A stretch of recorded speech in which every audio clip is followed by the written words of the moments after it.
Hey everyone, we're the creators behind Nightswimming, a sci-fi short film. This is the first part of a 3-part series where we take you behind the scenes of night swimming. If you haven't watched Nightswimming yet, be sure to check that out before the BTS. Hope you enjoy.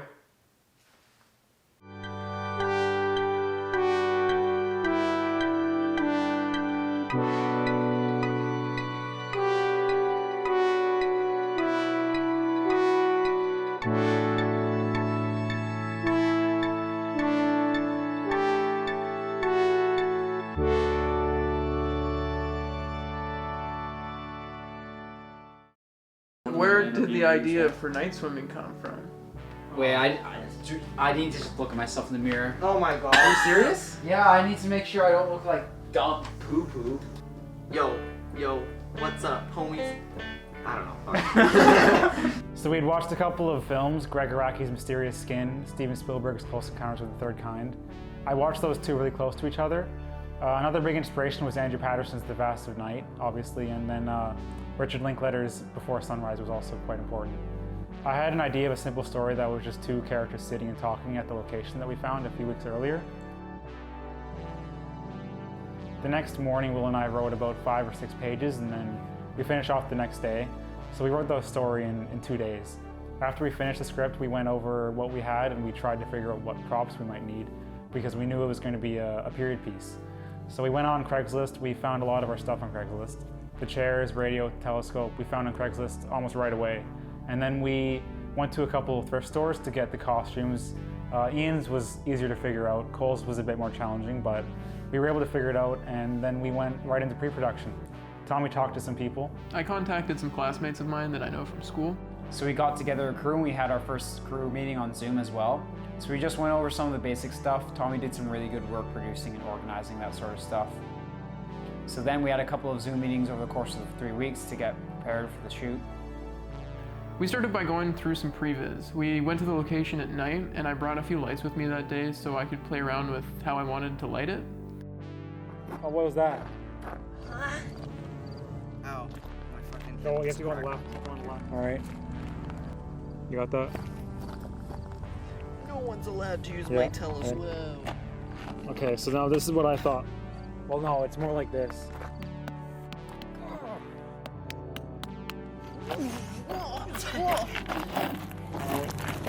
Yeah, whatever.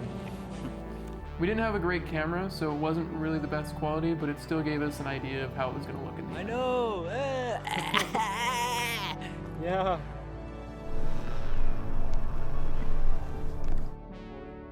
Okay, and now look.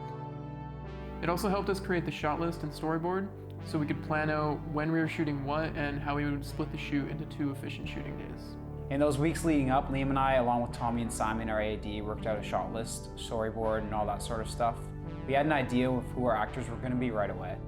So we talked to Ian Frayne and Cole Smullen pretty early on. Ian Frayne, we've worked with him before. He's a really talented actor, and we were happy to work with him again. I have not yet seen any Okay, of the you're recommended fired. films. We're done. I am Ian Frayne. I was playing Clark. We got the actors in and they were interested in doing it. Cole and Ian, who we both know from high school. We were in English 8 honors, all of us, except for Tommy. You We might had have been acting our- in grade 11 together, didn't we? Yeah, we did. Yeah. Or was that 12? Might have been 12. I think it was 12. Yeah. Oh, this isn't the first time that Ian Frayne of Cole Smullen have worked together. We've done 2 theater productions together. But this is actually really fun because now it's the first time we're doing film, so this has been so much fun to work with someone who knows what they're doing and who we've already had experience working together, so it's going to be so much easier. And then Tommy messaged Cole, and we got into a Zoom call, and we just kind of ran through the script, and they kind of got it right away. It seemed like everything was falling into place at that point. We went to the location beforehand with Cole, Ian, and Tommy, and we ran through the script a couple of times for maybe an hour or 2. Yeah, that sort of acted as like a dress rehearsal, and it was the first time we had done something like that. I have a friend whose mom is from Indiana, so I okay. just go over to her house and listen for fun. I don't know, I think I love it just because of the theater background, so we actually get to like move around the stage. I can already like start like establishing where I'm going to be at, how I'm going to be sitting in a chair, instead of just doing it in a warehouse or like a studio and then moving to set. So I think this is really cool, and I'd love to do it again. I think it really helped with figuring out the space and getting the actors comfortable with where they were going to be moving before shooting it for real. We first approached it as just working with actors and getting comfortable with the script, just because we had gone over it obviously on a Zoom call earlier, but we wanted to just see how they would interact in real life together. So we went over it a couple of times just reading it, and then we put the chairs down and we started working on some staging and blocking. No, this is Canadian. No, that's not right. For Hoser. Sitting in a lawn chair, he leans over and grabs a pair of binoculars. He takes a handful of nuts from a plastic bag, puts them in his mouth. We're in pre-production right now. We're just doing rehearsals, getting a lay of the land for the actors. We've already been here before for a previs, so getting ready to go. Yeah. It's a lot about people who are misunderstood. Yeah. A rustle of branches.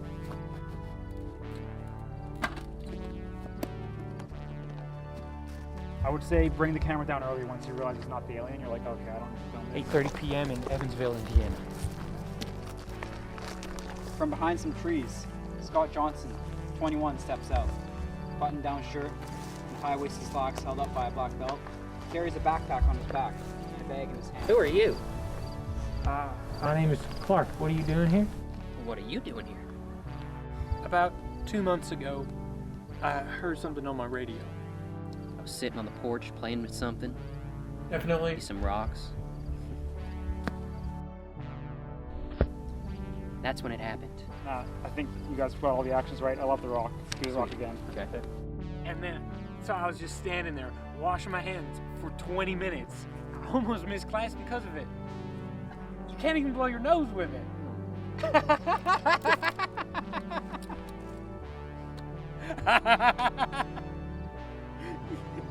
You're a funny man. Thanks, Scott. Stand-up comic. Yeah. From the 1960s. 60s. Yeah. Yeah. That was like that was his opening joke. It was like, this is I'm gonna hit him with the heater with this one. You can't The even freaking- blow your the nose blow with it. dryers. Yeah. He might have stolen the joke from 100%. like because he's like not. 100%. Yeah, because he's not really like He's not actually really that funny. They're not really that funny. And then I'm just laughing because the guy told it so much better than I just told Yeah. And you're Yeah. remembering it how I'm he just told it. remembering how he Yeah. told it. Yeah, so because you're like, kinda oh wait, I've practiced for these social situations before. I should tell the joke Yeah. that I know. Yeah. So that's They both pretty much knew all their lines by now. Cole probably had them all memorized, but Ian not quite all of them. So I remember at one point we were interviewing Cole and Ian was in the background just memorizing some lines. kind of him. He's talking to himself. So I'm just getting some water because we're working really hard right now. We're rehearsing. We got all the beats down.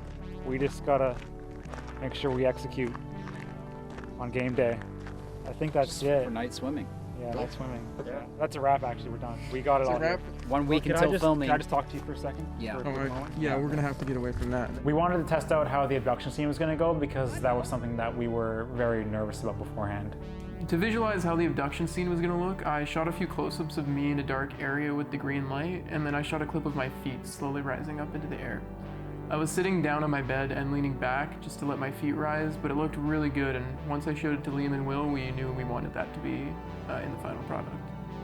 So we knew we wanted to have a green spotlight and lots of wind blowing onto Scott and Clark, but that's all we knew and we didn't know how we were going to do it. So we used some small aperture lights connected to a phone and we turned them on to see the spotlight turning on. So we knew that the light was going to work, and then we did a couple of things for the feet shot. We're going to have to cheat it a little bit because there was nothing for the actors to lean back on, so we practiced jumping and landing in slow motion. A bit higher than that.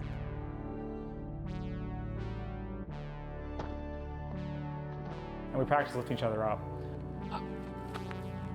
We weren't totally sure how it was going to go, but we knew we could probably pull it off. So when we got the gear the day before shooting, we went over there again and we did a lighting test just in the main setup, and also we did a bit of practice with the abduction scene. And as we got closer, we knew we could probably use some chairs and lift each other up. Can you feel that?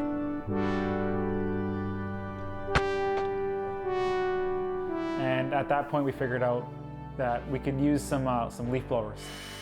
So we talked to our neighbors and got some leaf blowers.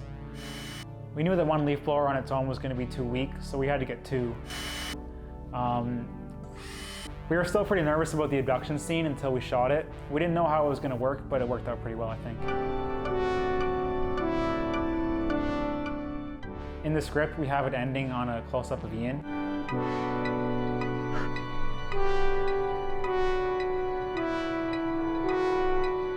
because we weren't sure if we were going to be able to get a wide of an alien spaceship abducting 2 people. That seemed kind of extreme to us.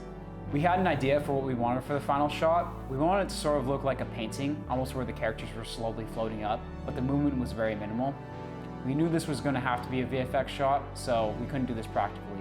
I got in contact with an old classmate of ours, Isaiah Walker. We went to the same elementary school, actually, so we grew up really close to each other. And then closer in high school, we were on the same track team.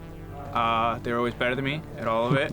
Fortunately enough, he was able to help us out with it, so he came out to one of our location scout days. Sorry. Hoser. He had some insight into what he would need for that shot, and it ended up turning out probably better than we could even expect it to be.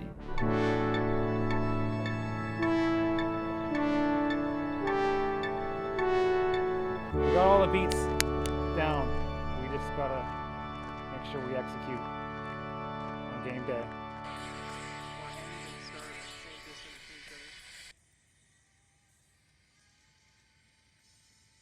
This is hard for my shoulders. This is really hard.